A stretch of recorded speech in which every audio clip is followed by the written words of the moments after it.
주소지설. 이게 그러면 지금 보세요. 이 사람이 국내에 주소가 있어요.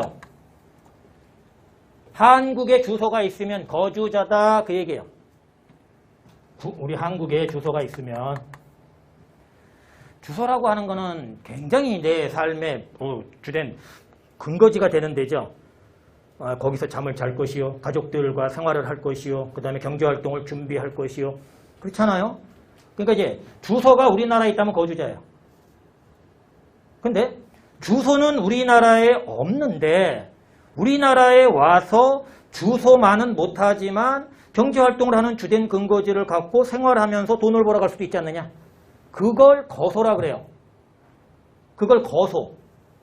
그런데 지금 거소는 자 다시요. 주소는 원데이 기준이에요. 단 하루라도 대한민국의 주소를 갖게 되면 그때부터는 거주자예요. 그런데 거소는 1년의 절반은 돼야 된다는 겁니다. 1년 며칠이죠? 근데 182.5일이 돼요. 반으로 나누면. 그래서 1년에 183일 이상의 거소를 국내에 가지면 거주자라는 거예요. 6개월을 일수로 쪼갠 거죠. 근데 0.5 올려서 183일 쓰는 거야. 183일 이상의 거소. 상황 이해되셨어요? 자, 그런데 거소는 따질 때 입국일의 다음 날부터 출국일까지로 따져요. 입국일의 다음 날부터 출국일까지 따진다고요. 아니, 날짜 카운트해야 되잖아요. 얘가 181일이면 거소가 국내에 없는 거잖아요. 그럼 비거주자가 되잖아요. 주소는 있으면 하루라도 있으면 거주자니까 문제가 없는데 거소는 얘가 183일 이상인지 아니면 미달인지에 따라서 거주자인지 비거주자인지 되는데 실제 실무에서 소송이 제일 많이 붙는 게 거주자냐 비거주자냐 싸우는데 거소 날짜 갖고 싸웁니다. 그래서 출입국 내역 뒤져가지고 다 법원에 자료 제출하고 막 그러고 싸워요. 근데 최근이 아니죠. 몇 년 전에 가장 크게 깨진 분이 저기 선박왕 권혁 씨라고 계세요. 예, 그게 이제 몇 년 전인데 그때는 1년 기준이었어요. 183일이 아니라. 근데 그 당시에도 OECD 전반적으로 6개월 기준이었거든요. 근데 1년을 쓰는 나라가 일본하고 우리만 1년을 썼어요. 거소 기준으로 따지는 게. 근데 일본이 소득세법은 우리보다 먼저 제정되어 있는 데거든요. 그래서 이제 학자들이나 그럴 때 많이 욕을 했거든요. 아니 이거 6개월로 바꾸지 왜 일본 애들 거 베낀 거 티내게 여전히 계속 1년으로 갖고 있냐.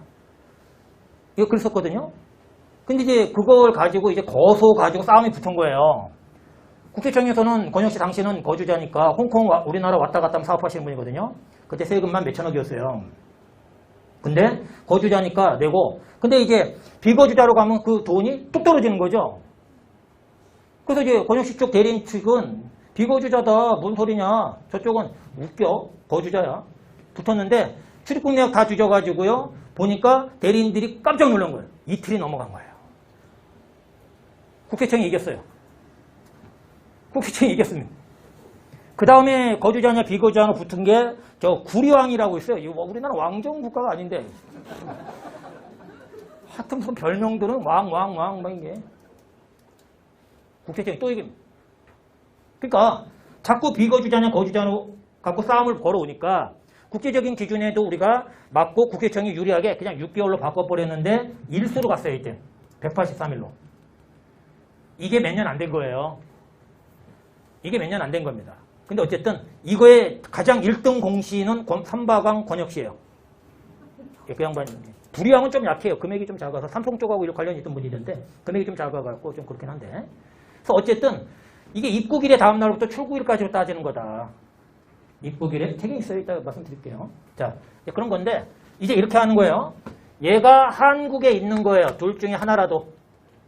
그러면 거주자라는 거예요. 그러니까 국내에 주소가 있거나 국내에 183일 이상의 거소를 뒀다면 그럼 거주자라고요.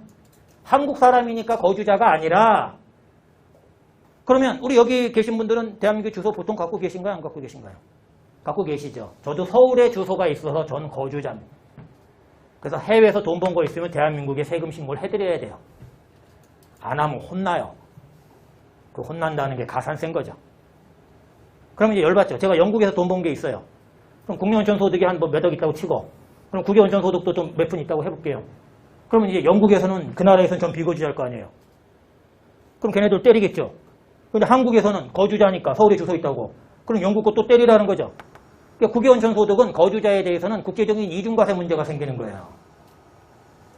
내국 법인에 대해서 이중과 국외원천 소득에 이중과세 문제가 생기듯이, 그래서 소득세에도 외국 납부세 공제 제도가 있다는 거죠. 영국에다 낸 세금 이렇게 빼주면 된다는 거죠. 소득세 신고할 때. 한국에다 낸 세금을 빼주면 안 되죠. 나는 거주자니까 대한민국 세율에 의한 세액으로 과세되는 과세권, 주권, 과세 주권의 문제잖아요. 그러니까 영국에서 걔네들 세율이 몇 프로인지 모르겠지만 때려진 걸 빼주고 우리나라 소득세의 유로 때린 게 이제 과세가 되면 우리나라 과세 주권이 행사가 된 거잖아요.